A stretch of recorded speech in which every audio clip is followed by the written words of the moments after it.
बाळा कशी आहेस? बाबा मी बरी आहे, तुम्ही कसे आहात? घरची मंडळी जावे बापू कसे आहेत? ते सुद्धा बरे आहेत. आत्ताच ऑफिसला गेलेत.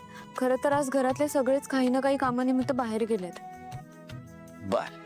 मला करमत नव्हतं म्हणून फोन केला. असं होय, पण बरं झालं बरं साऊ फोन केला. असंच आदनं मधनं करत जावाय, म्हणजे आम्हाला बी बरं वाटतं आणि तुझी ख्याली खुशाली समजा कळतं आम्हाला, है ना? होय. आणि काय ग, एकटीच आहे वय घरात? तशी एकटी नाहीये, म्हणजे तिलोत्तमा मॅडम आहेत सोबत. असं पर साऊ तुमचं घर लयच मोठं आहे बाई, आणि तुम्ही दोघीच आहात. जरा सांभाळून काळजी घ्या हा. अय, घर मोठं असो नाही तर लहान, काळजी घ्यायलाच हवी.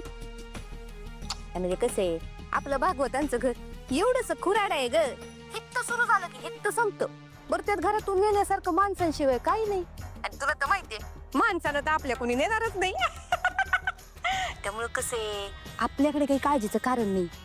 पण तुझ्या घरी तसं नाही ना. एवढं मोठं घर, एवढा मोठा राजमहाल, त्यात राजासारखी एवढी मोठी मोठी राहणारी माणसं. अगं नुसतं त्या पांढऱ्या पाणीला जरी उचलून दिलं ना, तरी 5 तोळ्याचा फायदा होईल माहितीये का माणसाचा. म्हणून म्हणते, काळजी घ्यायला पाहिजे आपली आपण. हो वहिनी, तुम्ही नका काळजी करू. इथे वॉचमॅन दादा आणि सिक्युरिटी दादा आहेत काळजी घ्यायला. मला का सांग तुझ्या सिक्युरिटीचं कौतुक. कुणा विसंबून राहू नये.